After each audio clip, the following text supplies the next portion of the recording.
ఏదైతే రైతాంగ వ్యతిరేక చట్టాన్ని వాపసు చేస్తారని చెప్పేసి వాళ్ళ దాని స్థానంలో నూతన వ్యవసాయ మార్కెట్ విధానం తీసుకొచ్చింది. ఆ మార్కెట్ వ్యవసాయ విధానాన్ని రద్దు చేయాలని చెప్పేసి, ఎంఎస్పీ చట్టం తీసుకురావాలని చెప్పేసి, ఇచ్చిన హామీలు అమలు చేయాలని, అదే సమయంలో రైతాంగానికి రాష్ట్ర ప్రభుత్వం ఎన్నికల్లో రేవంత్ రెడ్డి ఇచ్చిన గ్యారంటీల్ని ఇవాళ ఏ ఒక్కటి పూర్తి చేయలేదు. ఒకటి వ్యవసాయ రంగానికి అన్ని పంటలకు 5 రూపాయలు బోనస్ ఇస్తామని చెప్పేసి సన్నద్ధనానికి ఇచ్చి చేతులు దులుపుకుంది. 2 లక్షల రుణమాఫీ పూర్తి చేయలేదు, 50% కూడా ఇవ్వలేదు.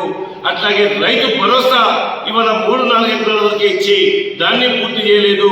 అందుకని రాష్ట్ర కేంద్ర ప్రభుత్వాలు ఇచ్చిన హామీల్ని వెంటనే అమలు చేయాలని 8వ తేదీన జరిగే ఇంద్రపాల్ ధర్నాలు జయప్రదం చేయాలని చెప్పేసి రైతాంగానికి నేను విజ్ఞప్తి చేస్తా ఉన్నాను. భారత ఐక్య రైతు సంఘం ఆధ్వర్యంలో డిమాండ్స్ డే దేశవ్యాప్తంగా కేంద్ర రాష్ట్ర ప్రభుత్వాలు ఇచ్చినటువంటి హామీలను అమలు చేయాలని చెప్పి మండల కేంద్రం నుంచి పడితే రాష్ట్ర కేంద్రం వరకు ధర్నాలు చేసి మెమరండాలు ఇచ్చి పెద్ద ఎత్తున నిరసన తెలపాలని చెప్పి జాతీయ కమిటీ పిలిపించింది. అందులో భాగంగా దాదాపు మన జిల్లాలో ప్రధానమైనటువంటి అన్ని మండలాల్లో ధర్నాలు చేయటము, మెమరండాలు ఇవ్వటం జరిగింది. అదే కాకుండా జిల్లా కేంద్రాల్లో రేపు కూడా మెమరండాలు చేయండి. 8వ తారీఖు నాడు ఇందిరా పార్క్ దగ్గర ధర్నా చేయబోతున్నాం.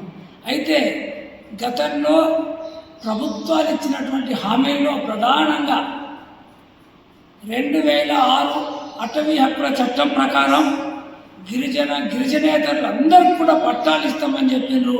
ఇచ్చిన పట్టాలని కూడా ఇవాళ ఫారెస్ట్ వాళ్ళు లెక్క చేయకుండా ఎవరిని కూడా రాకుండా కేసులు పెడుతుంటే కూడా ఈ ప్రభుత్వం వచ్చినాక కూడా దాన్ని అమలు చేయట్లేదు. అదేవిధంగా